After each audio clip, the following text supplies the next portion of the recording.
Hey everyone, this is Michael again, and welcome to the Monday Night Raw review.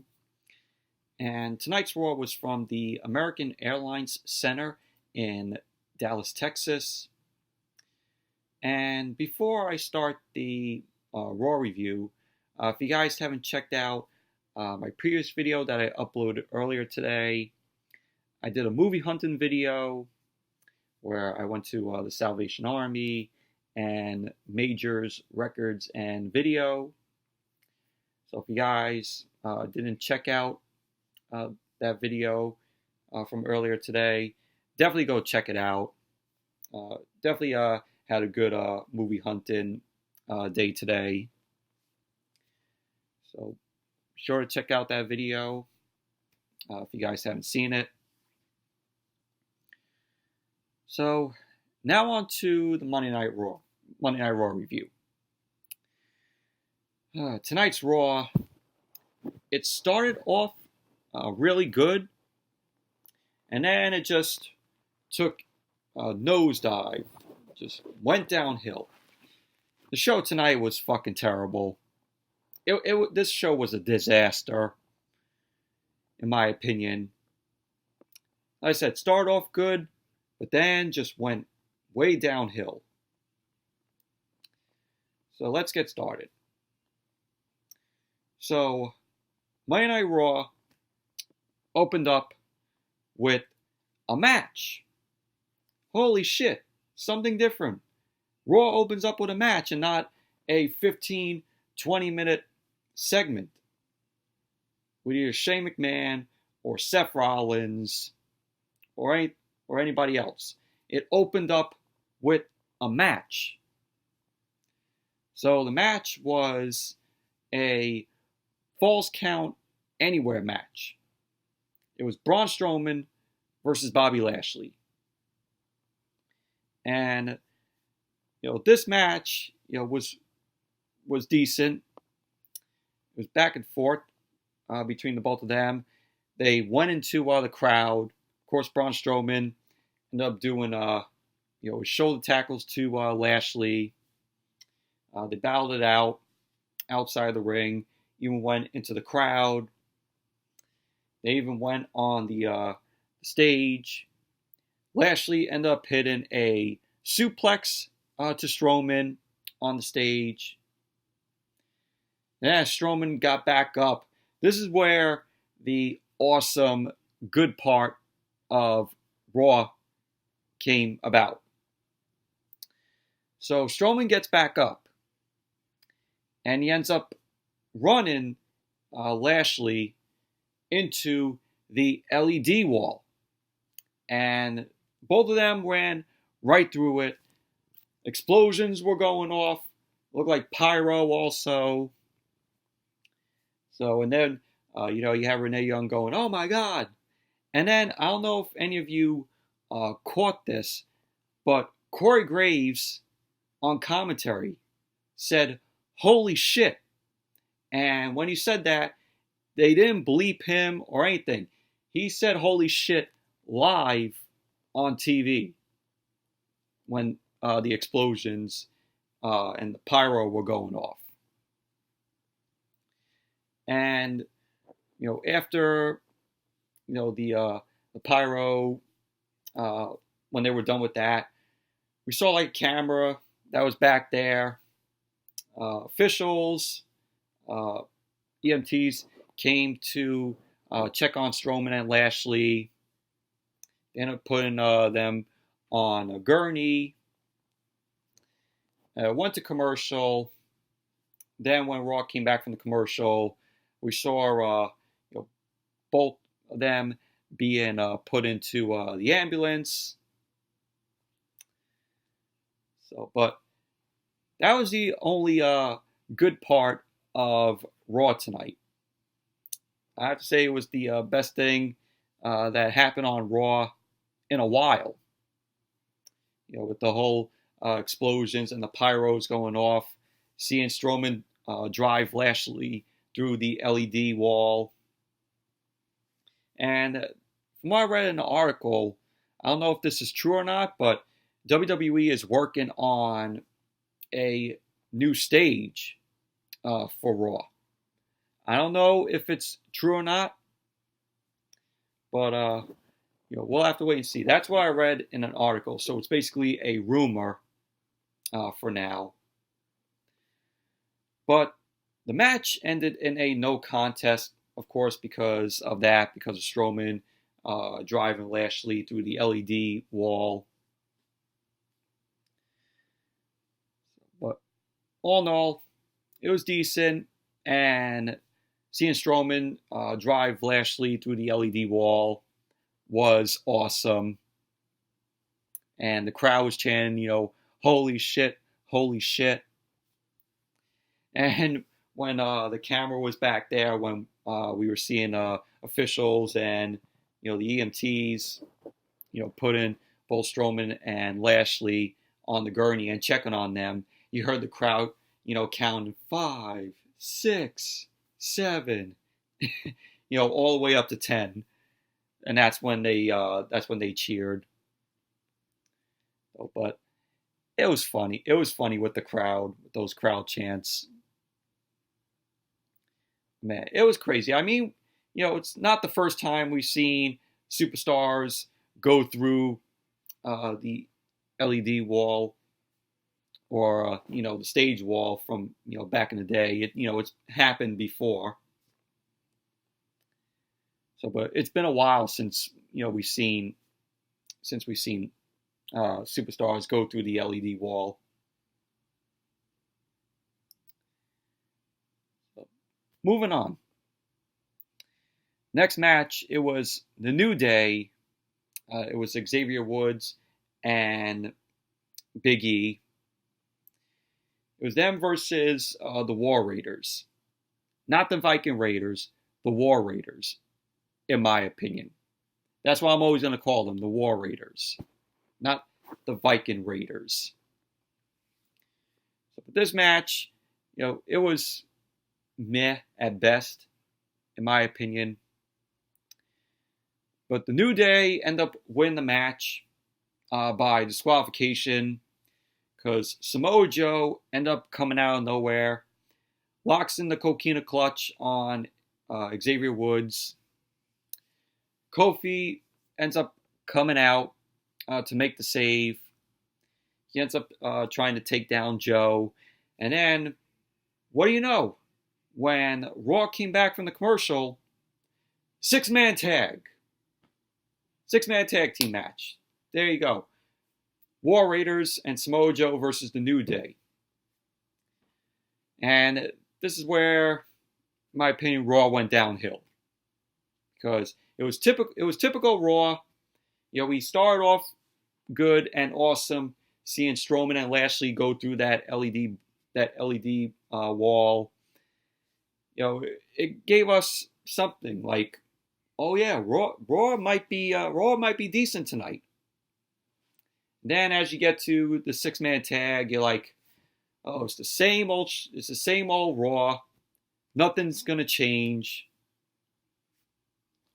So there you go. The Viking Raiders and Samoa Joe win the match. Joe ended up locking in the coquina clutch on Kofi. And that was that. So Viking Raiders and War Raiders. God, I'm going to call them the Viking Raiders. The War Raiders and Samoa Joe win the match.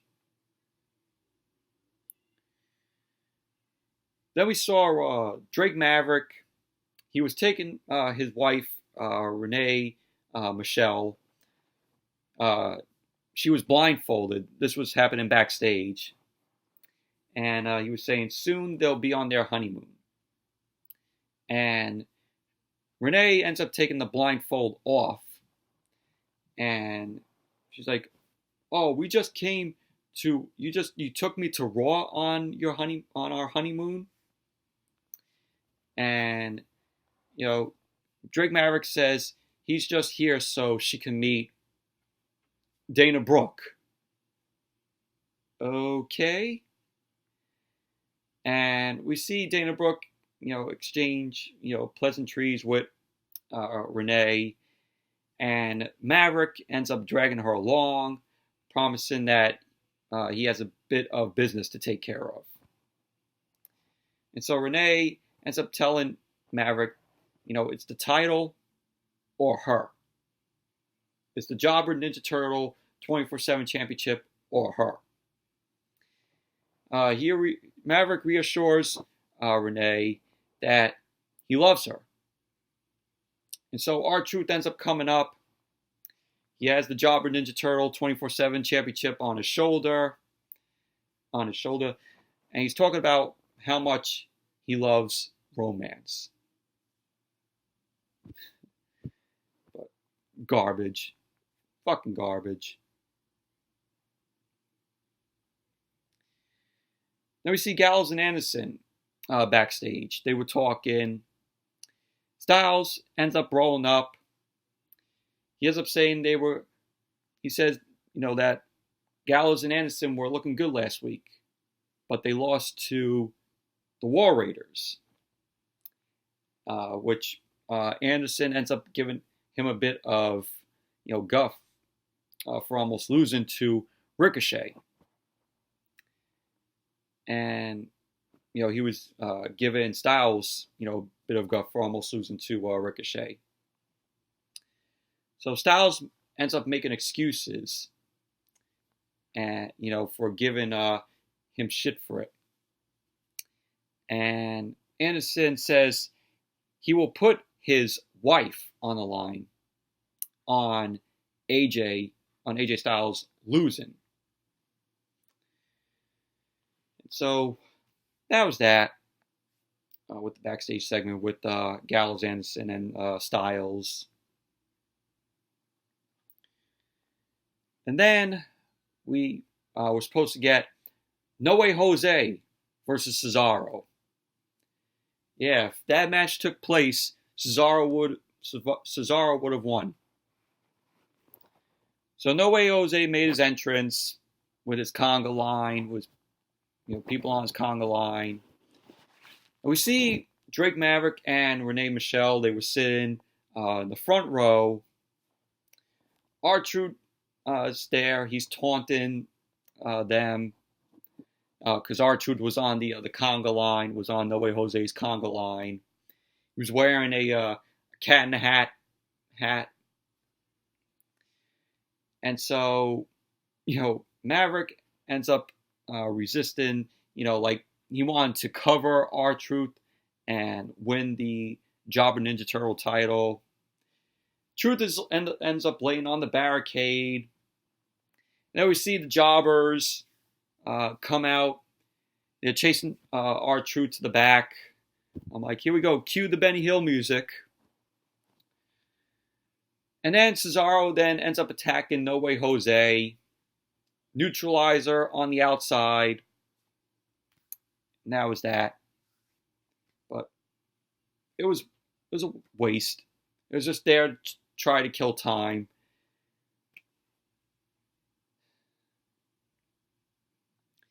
And then we had Montez Ford and Angelo Dawkins, the Street Profits. They were here on Raw. They are now brought up to Raw from NXT, and which, in my opinion, they were brought up way too early because they're still the NXT Tag Team Champions. And the Street Profits are one of my favorite tag teams. They're very entertaining. I actually saw them wrestle at Evolve months ago.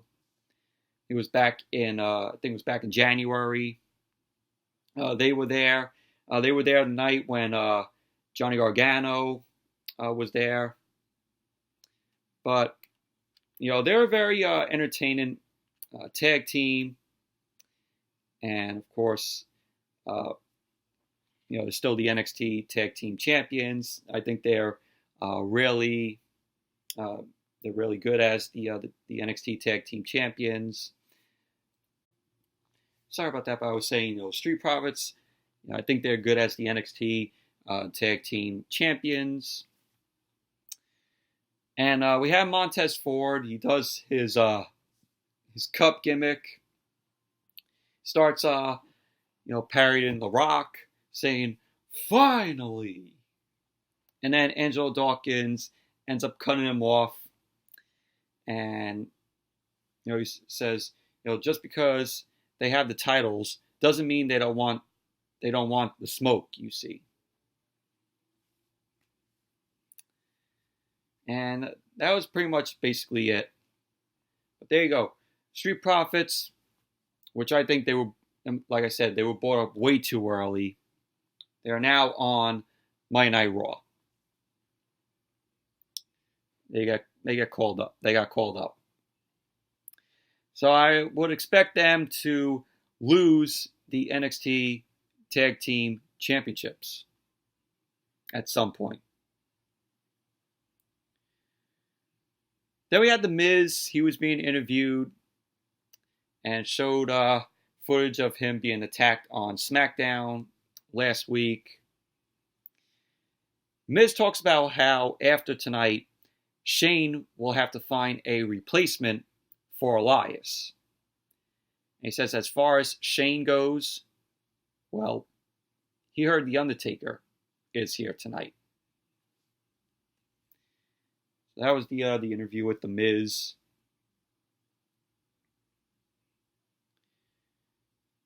Then we got Shane McMahon. He made his entrance, came out with Drew McIntyre.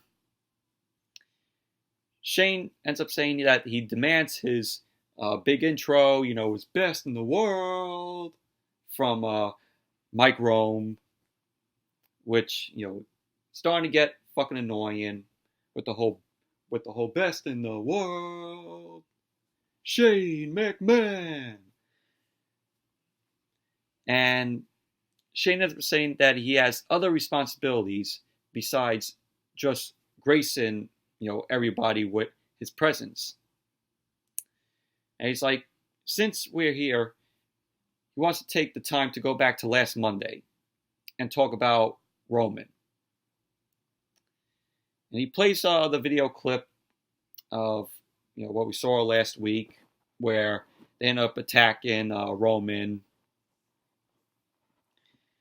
McIntyre ends up saying that the footage speaks for itself, and Roman knows exactly what they're going to do to him at Extreme Rules. And he says Shane doesn't want to focus on Roman. He wants to look at The Undertaker, who he says Reigns begged to come help him out. He ends up saying last Monday was a surprise, but at Extreme Rules, there will be no surprises. And the Big Dog and the Phenom will end the night in the ground. And I'm like, this is really weird with The Undertaker and Roman teaming up together when they had that supposed retirement match for The Undertaker at WrestleMania 33. So it's very weird. I'm like, why are they doing this? So McIntyre ends up putting The Undertaker over as the greatest legend in WWE history. And he says he doesn't give a damn about The Undertaker. And he said he and Shane heard a rumor going around, so he came ready to fight, and that he's ready to exterminate the legacy of Undertaker. And so we saw the lights flicker. The lights were flickering, and we heard, like sounds of the storm coming over the PA on the PA. The lights ended up going out, and we saw, Undertaker, with the lightning striking the ring. We heard the dong. Undertaker made his entrance, and when Undertaker came out and made his entrance, McIntyre and Shane ended up hightailing out of the ring into the crowd. When Undertaker finally got to the ring, he got on the mic, and he says Roman never asked him for his help. and that's not who he is. He says, but if they need a reason why, he'll explain who he is.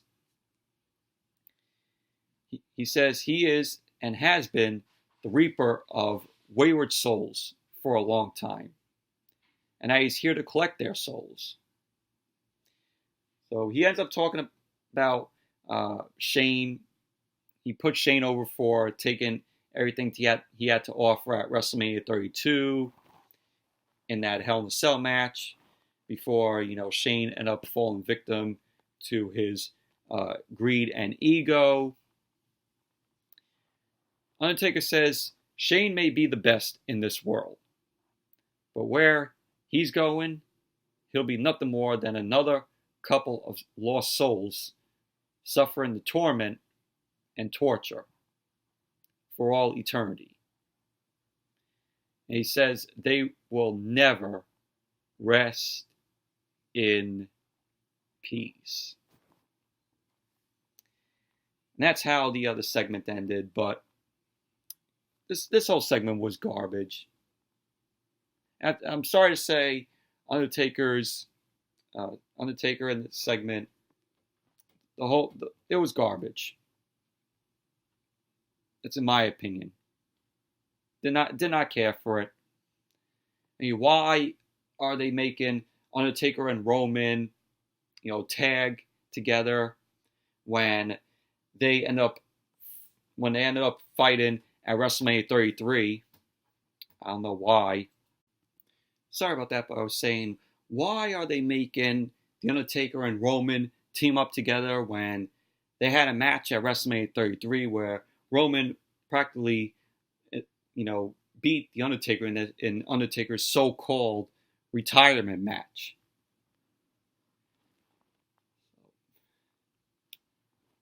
I don't get it. Then after that, we saw Lacey Evans. She was, putting on lipstick. Baron Corbin ends up watching her. Corbin ends up saying that an Extreme Rules match benefits them, and says he believes Seth Rollins will fight to his last breath to keep his Universal Championship. And he says, but is Becky worth it? Lacey ends up saying Becky fought her entire life for her dreams and beat Ronda Rousey in the main event of WrestleMania, but accuses Seth of having wandering eyes, and says after they win, he'll realize he never should have put his faith in the man. This was just meh to me, in my opinion.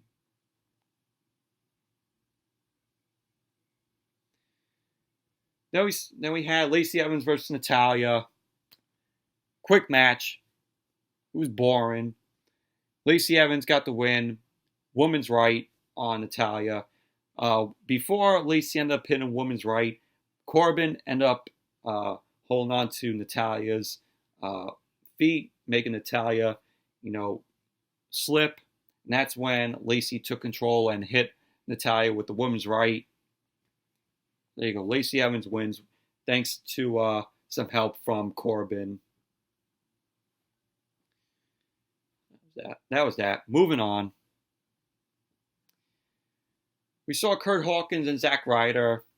They were talking backstage with Ricochet. Then Ricochet ends up having an interview. And Ricochet says, if that's how Styles feels, that's fine. But for him, wrestling Styles in the main event of Raw is one of the greatest honors in his career, whether or not he got 100% out of him. He says if they do it again, he thinks he can win. So Gallows and Anderson come up to Ricochet. They say the only mistake is that Styles didn't put him down in 3 minutes. Ricochet ends up disagreeing with them, and he says he's confident that if they do it again, he can win. And so Gallows ends up liking Ricochet's attitude. And he says now it's time to put him into place. So Ricochet ends up saying that he's not looking for trouble. But if they want a match, he's happy to defend the title. And Gallows and Innocent say it's not them he has to worry about. So Raw went to commercial. Then when Raw came back from the commercial, we saw Gallows and Innocent. They were reporting back to Styles about their chat that they had with Ricochet. Styles says he'll go have a talk with Ricochet. But his good brothers, will egg him on to find his edge again. To walk up to Ricochet and accept the challenge. And slap him across the face. So Styles walks up to Ricochet, gives him shit. Gives him shit. He says he's going to take the title tonight. Ricochet says he doesn't know why. He's all fired up. And that he accepts the challenge. So Ricochet ends up offering Styles to shake his hand. But Styles ends up slapping Ricochet. And then Ricochet ends up slapping Styles back. So it was a little slap that we heard echo backstage. So, but that was pretty cool. With them just slapping. But there you go. We had AJ Styles versus Ricochet. Once again, the main event. This was just rehash from last week.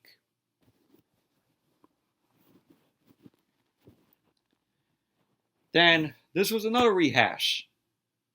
Miz versus Elias. 2 out of 3 falls match. Didn't we already just see this last week on SmackDown? Boy, WWE is making us forget that this match, took place. When we saw that it took place on SmackDown, on last week's SmackDown. Rehash from last week's SmackDown. So, and this was just done because they want to say, oh yeah, we'll take the next break after, the second fall. That's all it was. Garbage. It was only just for them to say, oh yeah, we'll take a commercial break after the second pinfall. I mean, do we really need to know that? So, The Miz ended up being Elias for the first fall. Skull-crushing finale on Elias. Then Elias ended up beating The Miz. Ended up hitting the drift away on Miz. And that's when it went to commercial. Yeah, they got their commercial in. And then we had The Miz beat Elias. Miz ended up locking in the figure 4 on Elias. Before that, Elias ran his knee into the ring post. And that's when The Miz ended up locking in the figure 4 to Elias. Elias ended up tapping out. So The Miz wins the 2 out of 3 falls match. It was whatever. Like I said, rehash like what we saw last week on SmackDown. It was the same match. Only except The Miz won it. On SmackDown last week, Elias ended up winning it.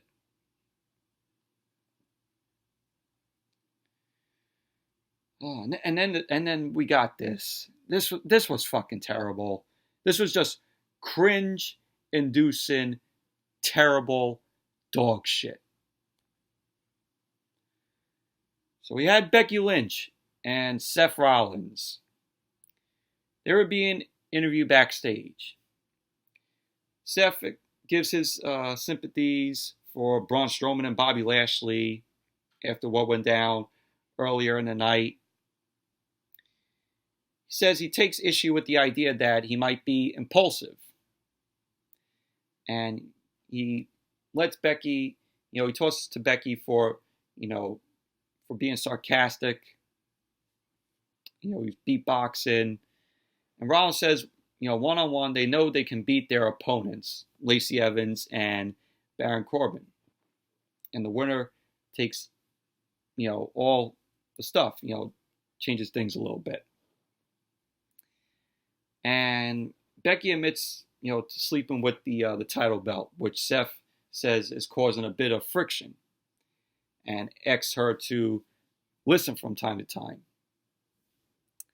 And Becky says it's damn right, he got lucky. And because Seth was like, maybe it was a mistake, but maybe I just got lucky. And that's when Becky says, it's damn right, you did get lucky. Then we had Maria Kanellis come in, and she says, she takes issue for Becky and Seth calling themselves the first couple of WWE. And she ends up saying they're not all that impressive. And so, of course, her husband, Mike Kanellis, comes, and she says she's got an extreme concept for them. While tonight, she and her bitch will take on her and hers. So there you go. We had the match, which happened after this segment. But this segment was god awful. It was fucking dog shit, cringe-inducing garbage. So then we had the mixed tag team match: Seth Rollins, Becky Lynch versus Mike and Maria Kanellis. God awful, fucking terrible. Seth Rollins ended up dominating on Mike Kanellis. Mike Kanellis can't even fucking wrestle. And and they bring him on Raw when they were originally on 205 Live. Yeah, like, who's gonna give a shit about Mike and Maria Kanellis? Nobody in that crowd knew who they were. And so, right when it was for Maria Kanellis to get in the ring, because Becky is supposed to come in, of course, Maria runs away. She takes the mic, and she ends up saying, "Oh, I'm pregnant," to Becky. So Becky wouldn't lay a hand on her. And, this was probably just done for ratings, to announce that, for Maria to announce that she's pregnant. It was probably done for ratings. So then after Maria said that, Becky ends up, catching Mike Kanellis, hip tosses Kanellis into the ring, and Becky ends up locking into the disarmer on Mike Kanellis. Mike Kanellis ends up tapping out. And there you go. Seth and Becky win the match. After the match, Maria ends up talking shit about Mike even more. She ends up calling him a disappointment and saying that the only man here tonight was the man, Becky Lynch. Maria says maybe next time she'll ask Becky to impregnate her. Okay. This shit was fucking terrible. Fucking bad. It was so bad.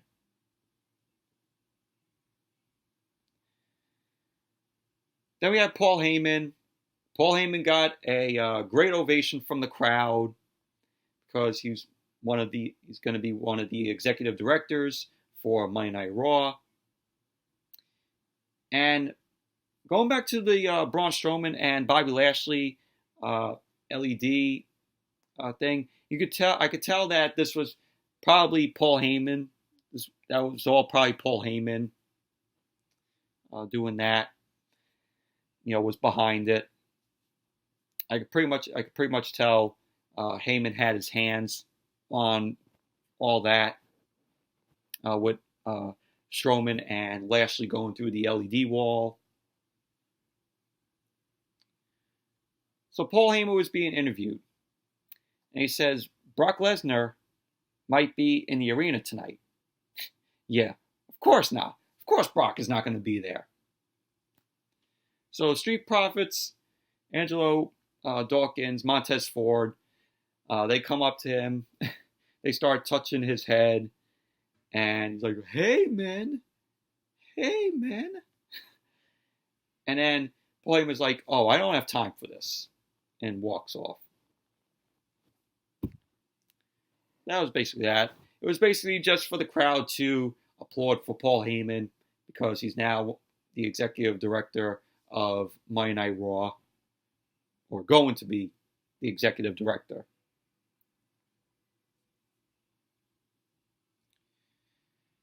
Then we move on to a moment of piss, moment of bliss, moment of piss.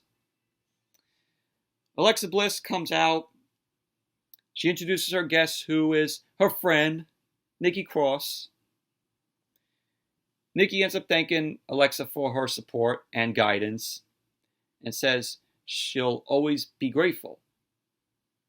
And Alexa says that's all true, but this is about giving Nikki the credit that she deserves. Which she then gets interrupted by Carmella. Of course, wild card rule. So Carmella ends up coming out. She says the truth is that Alexa is playing Nikki, and that's not cool, or how friendship works. She says it's supposed to go both ways. She says Nikki Cross got her a title match, and what's she gonna do for her return? And Alexa says, is that all Carmella is R-Truth's sidekick? And Carmella says she'll show her a sidekick in the ring. She'll show Alexa a sidekick in the ring when she kicks her upside her head. That was basically that. I mean, didn't give a shit. Didn't give a shit about anything here. Then we had a match, Carmella versus Alexa Bliss, which only lasted like 2 seconds. Carmella ended up winning with a roll-up on Alexa. Moving on, Nikki Cross versus Carmella. This lasted maybe like 10 minutes. Nikki Cross got the win. Swinging neck breaker on Carmella. Nikki Cross wins. I mean, what more can I say? Then we had Nikki Cross and Alexa Bliss. They were walking backstage. And Nikki Cross was running into an interview. And Alexa ends up moving things along. She's like, oh, no comment. And then her and Nikki end up walking off. Then we see Drake Maverick and his wife Renee. They were walking backstage. Maverick ends up saying that he promises her a great honeymoon.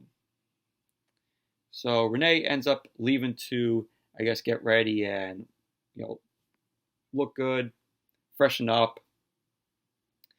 Then we see the jobbers, 24/7 jobber guys. They run through backstage. They leave Maverick behind. And R-Truth is hiding.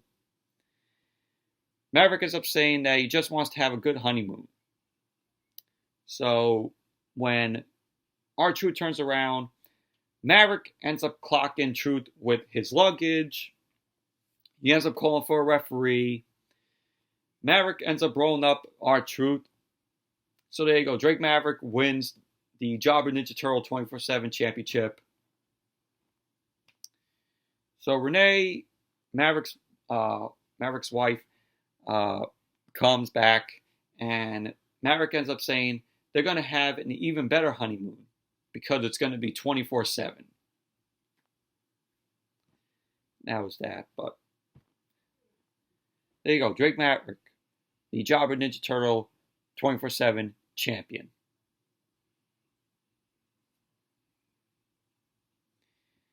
Then we move on to the main event. Ricochet versus AJ Styles for the United States Championship. Once again, rehash from last week. We saw this last week with Ricochet and Styles. And AJ Styles end up going for the pin on Ricochet. What looked like the referee didn't see Ricochet's foot under the bottom rope. And the referee counted to 3. And another referee ended up coming out. So they were saying, oh, should we give the U.S. Title to Styles, or should we restart the match? So it went to commercial. Raw went to commercial. Then when it came back, the match ended up restarting. So, the match itself, like I said, it was a rehash. We saw it last week with them, but let's say it was okay. It was okay. But Ricochet ended up getting the win. He ended up rolling up Styles. So Ricochet retains the United States Championship. After the match, Styles, because when the match ended up restarting, we had Gallows and Anderson there, at ringside. So after the match, Styles ends up turning heel. He ends up attacking Ricochet. Gallows and Anderson ends up coming in. They hit the Magic Killer on Ricochet. And Styles is being down on Ricochet. Styles ends up hitting because Gallows and Anderson, they pick up Ricochet. They give Ricochet to Styles.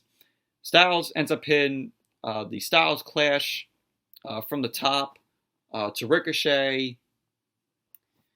And then Styles ends up being down on Ricochet more.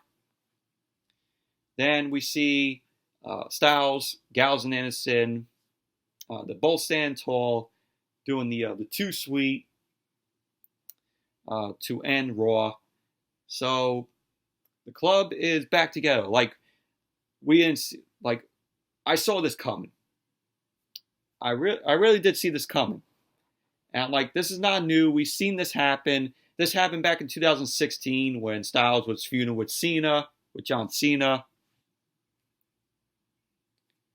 So, what's a surprise? I say, everybody who watched this tonight, I know a lot of you will say, oh yeah, you saw this coming. Well, I wouldn't be surprised. I saw this coming anyway. It was predictable.